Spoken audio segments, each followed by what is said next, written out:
আসসালামু আলাইকুম সবাইকে। আশা করি সবাই ভালো আছেন, সুস্থ আছেন। জাস্ট দুটি বিষয় আসলে ক্লিয়ার করবার জন্য আপনাদের উদ্দেশ্যে এই ভিডিওটি করা। প্রথমটি ফোন ভাঙা নিয়ে। আমি কখনোই বুঝতে পারি না আমি অন্য একজনের ফোন ভাঙলে সেটাতে আমার আসলে কি উপকার হবে কিংবা আমি কি বেনিফিট পাবো। আপনারা হয়তো ভালো অ্যান্সার দিতে পারবেন এটা। আর যার ফোন ভাঙা নিয়ে কথা হচ্ছে তার ফোনটি আমি কখনোই ইন্টেনশনালি ভাঙিনি। যেহেতু করোনাকালীন সময়ে আমার স্বাস্থ্যবিধি মেনে চলার চেষ্টা করছিলাম, আমি সবসময় কিভাবে নিজেকে সেফ রেখে চলাফেরা করা যায় সেটাই চেষ্টা করছিলাম। যেহেতু অনেক মানুষ ছিল ওখানে এবং অনেক ভিড় ছিল, সবাই চেষ্টাও করছিল ছবি তুলতে এবং আমিও চেষ্টা করছিলাম কিভাবে আসলে তাদের কাছে না গিয়ে কিভাবে আমি আমার কাজগুলো সম্পন্ন করতে পারি ইমিগ্রেশনের। তো স্বাভাবিকভাবে একজন উৎসুক জনতা একদম আমার শরীরের উপর দিয়ে এসে ছবিটি তুলতে যায় এবং আমি তাকে সরিয়ে দিতে গেলে তার হাতের সাথে আমার হাতটি লাগে এবং তার ফোনটি পড়ে যায় এবং হয়তো পরে ভেঙেও গিয়েছে।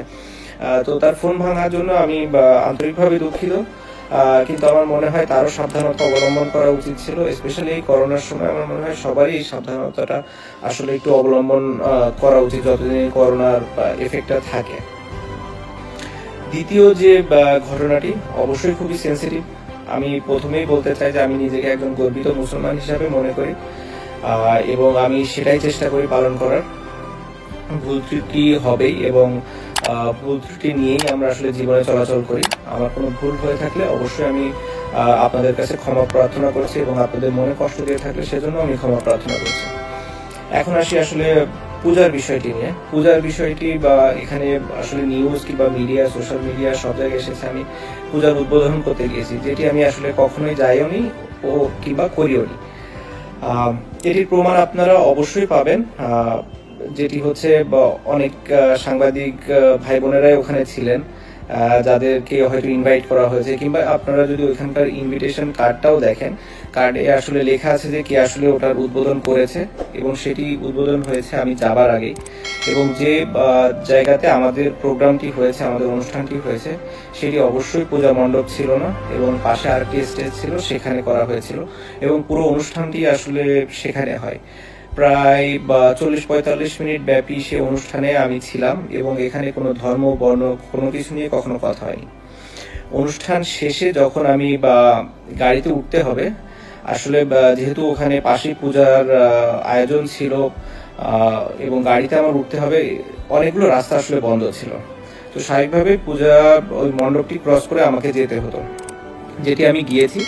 যাওয়ার সময় পরেশ দা, যিনি আমাকে ইনভাইট করেছিলেন, তার রিকোয়েস্টে আমি প্রদীপ প্রজ্বলন করি এবং যেহেতু কলকাতায় আমি অনেকদিন খেলেছি, কলকাতার মানুষ আমাকে অনেক পছন্দ করে, ওখানকার সাংবাদিকরা অনেক উৎসুক ছিল, তো সবার রিকোয়েস্টে ওই প্রদীপ প্রজ্বলনের সময় ওখানে পরেশদার সাথে দাঁড়িয়ে একটি ছবি তোলা হয়।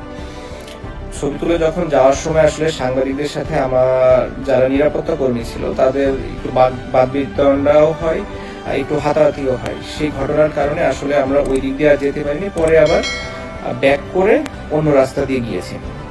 তো পুরো ঘটনাটা ছিল এরকম, যার ভেতরে 30 থেকে 40 মিনিট আমরা আমাদের যে প্রোগ্রামের জন্য স্টেজ করা হয়েছিল সেখানে ছিলাম এবং সেখানে কোনো ধর্ম বর্ণ নিয়ে, আমি আবারও বলছি, সেখানে কোনো ধর্ম বর্ণ নিয়ে কথা হয়নি এবং প্রোগ্রামের কোনো আয়োজনও ওরকম ছিল না।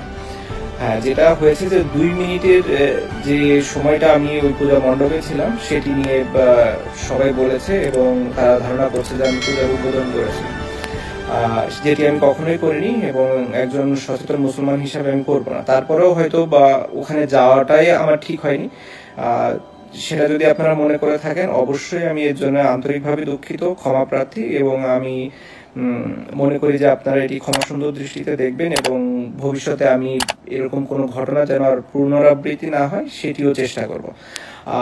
আমি তারপর আপনাদের ইনফরমেশনটা একটু ক্লিয়ার করবার জন্য আমি বলে দেই যে কি আসলে পূজার উদ্বোধক ছিলেন। এখানে আমার কাছে ইনভিটেশন কার্ডটাও আছে। উদ্বোধক ছিলেন হচ্ছে ফিরহাদ হাকিম, প্রশাসনিক প্রধান, কলকাতা পৌরসভা, মন্ত্রী, পশ্চিমবঙ্গ সরকার। তো তিনি আমি ওই প্রোগ্রামে যাওয়ার আগেই তিনি আসলে পূজার উদ্বোধন করে গিয়েছেন। তারপরে আমি গিয়েছি, আমার প্রোগ্রাম অ্যাটেন্ড করেছি। পরেশদার রিকোয়েস্টে ওই 1 মিনিটে আমি প্রদীপটি প্রজ্বলন করেছি এবং সাংবাদিকদের রিকোয়েস্টে ওনার সাথে দাঁড়িয়ে আমি ছবিটি তুলেছি। হ্যাঁ, অবশ্যই আপনার ব্যাকগ্রাউন্ডটা নিয়েই আসলে বেশি হয়তো উত্তেজনা বোধ করছেন কিংবা মনে করছেন যে আসলে ঘটনাটি ওটাই হয়েছে। আসলে একটি ছবি দেখে আসলে পুরো ঘটনাটাই আপনি কখনোই অনুমান করতে পারবেন না বলে আমার মনে হয়। তারপরেও আমি আবারও বলছি যে আমরা আসলে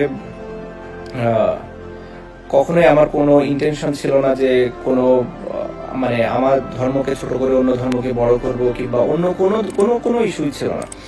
আমার মনে হয় ইসলাম একটি শান্তির ধর্ম।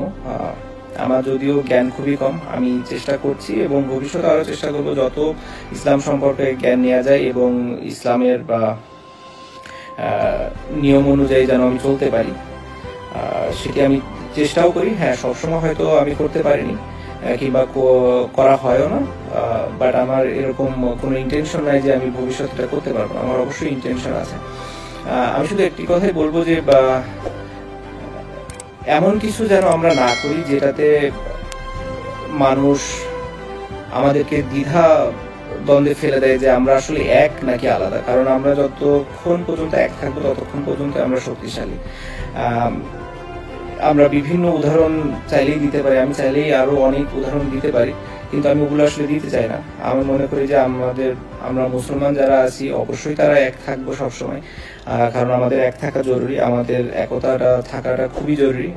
যখনই আমরা আলাদা আলাদা হয়ে যাবো তখনই আমরা দুর্বল, যখনই আমরা এক থাকবো তখনই আমরা স্ট্রং। এমনি আপনারা অবশ্যই অনেকেই অনেক বেশি জানেন, অনেক জ্ঞানী, এই সম্পর্কে অনেক ধারণা আছেন। তাদের ভালো বড় পরামর্শগুলো আমি অবশ্যই শোনার চেষ্টা করব তারা যদি কেউ বলেন, এবং এটি আমি মানে খুব সাদরে আমন্ত্রণই জানাবো যদি কেউ আমাকে ভালো কোনো কিছু জানাতে চান কিংবা জানাতে পারেন।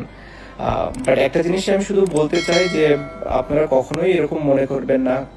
দু এক জায়গায় আমি দেখছি যে আমি ঠিক দেখছি না, আমাকে হয় মানে আমি আসলে খুব বেশি একটা এগুলোতে ফোকাস করি না। তারপরে অনেকে অনেক কিছু, যেহেতু এখন আসলে সোশ্যাল মিডিয়াটা এমন একটা পর্যায়ে চলে গেছে যে আপনি চাইলেও অনেক কিছু ইগনোর করতে পারবেন না। তো আমার নামের সামনে যেহেতু অনেকেই শ্রী শ্রী কিংবা সিঁদুর, প্রদীপ, মন্দির অনেক কিছু দিয়ে অনেক কিছু বলছেন, আসলে এটাতে আমরা ইসলামের কিংবা আমাদের ধর্মের কতটা উপরে নিচ্ছি না নিচে আনছি এটা আমার বোধগম্য না। তো আশা করি আমরা সবাই আমাদের জায়গা থেকে দায়িত্বশীল ভূমিকা পালন করব। আমি তারপরে আবারও ক্ষমা চেয়ে নিচ্ছি আপনাদের সকলের কাছ থেকে। না তো আমার নামের সামনে যেহেতু অনেকেই শ্রী শ্রী কিংবা সিঁদুর, প্রদীপ, মন্দির অনেক কিছু দিয়ে অনেক কিছু বলছেন, আসলে এটাতে আমরা ইসলামের কিংবা আমাদের ধর্মের কতটা উপরে নিচ্ছি না নিচে আনছি এটা আমার বোধগম্য না। তো আশা করি আমরা সবাই আমাদের জায়গা থেকে দায়িত্বশীল ভূমিকা পালন করব। আমি তারপর আবারও ক্ষমা চেয়ে নিচ্ছি। তোমার প্রেমে মন যে আমার দিওয়ানা ব্যাকুল, তুমি আমার প্রিয়।